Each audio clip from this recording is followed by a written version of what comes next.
ಮೋದಿ ಅವ್ರ ಜೊತೆ ಮೀಟಿಂಗ್ ದೆಹಲಿಗೆ ಹೋಗಿದ್ರಿ, ಮೋದಿ ಅವ್ರನ್ನೆಲ್ಲ ಭೇಟಿ ಆಗಿದ್ರಿ ಸರ್, ಏನಾಯ್ತು ಸರ್ ಅದೆಲ್ಲ? ಎಲ್ಲ ಹೇಳಿದ್ದೀನಿ ನಾನು.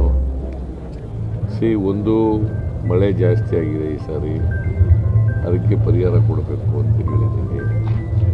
ಎರಡನೇದು ಕಬ್ಬು ಬೆಳೆಗಾರರ ಸಮಸ್ಯೆ ಇದೆ.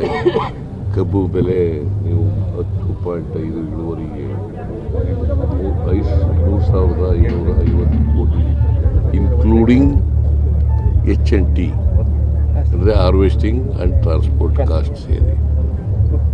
ಸೊ ನಾನು ರೈತರು ಚಳುವಳಿ ಮಾಡ್ತಾಯಿದ್ರು, ರೈತರ ಜೊತೆ ಮಾತಾಡಿ, ಶುಗರ್ ಫ್ಯಾಕ್ಟ್ರಿ ಜೊತೆ ಮಾತಾಡಿ ಒಂದು ಮೀಟಿಂಗ್ ಮಾಡಿ ತೀರ್ಮಾನ ಮಾಡಿದ್ದೀನಿ. Without harvesting charge and transport cost ಅದು ಬಿಟ್ಟು ಒಂದು ಟನ್ನಿಗೆ ಅಂದರೆ 11.25 ಇಳುವರಿ ಕಬ್ಬಿಗೆ 3,300 ರೂಪಾಯಿ ಕೊಡಬೇಕು ಅಂತ ತೀರ್ಮಾನ ಮಾಡಿದ್ದೀನಿ. ಅದಕ್ಕೆ ರೈತರು ಒಪ್ಕೊಂಡಿದ್ದಾರೆ, ಶುಗರ್ ಫ್ಯಾಕ್ಟ್ರಿ ಒಪ್ಕೊಂಡಿದ್ದಾರೆ. ಸರ್, SC ಮಕ್ಕಳಿಗೆ ಸ್ಕಾಲರ್ಶಿಪ್ ಬಟ್ ST ಮಕ್ಕಳಿಗೆ ಆಗಿಲ್ಲ. ಯಾರು? ಸಮಾಜ ಕಲ್ಯಾಣ ಇಲಾಖೆ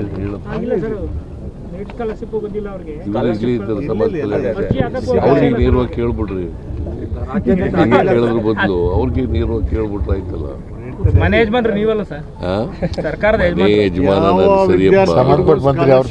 ಇನ್ಚಾರ್ಜ್ ಆಫ್ ದಿ ಸೋಷಿಯಲ್. ಯಾವ ವಿದ್ಯಾರ್ಥಿಗಳಿಗೂ ಸ್ಕಾಲರ್ಶಿಪ್ ಸರ್ 2028ಕ್ಕೂ ಚುನಾವಣೆ ನಿಮ್ಮ ನೇತೃತ್ವದಲ್ಲಿ, 2028ಕ್ಕೆ ಚುನಾವಣೆ ನಿಮ್ಮ ನೇತೃತ್ವದಲ್ಲಿ ಆಗುತ್ತೆ ಸರ್. ಅದು ನೋಡೋಣ, ಚುನಾವಣೆ ಬರಲಿ. ಬಜೆಟ್ ಬಗ್ಗೆ ಮಾತಾಡಿದ್ರೆ ಸರ್, ಇಲ್ಲಿ ಎಷ್ಟು ಬಜೆಟ್ ಬಿಡಿಸುವಂತ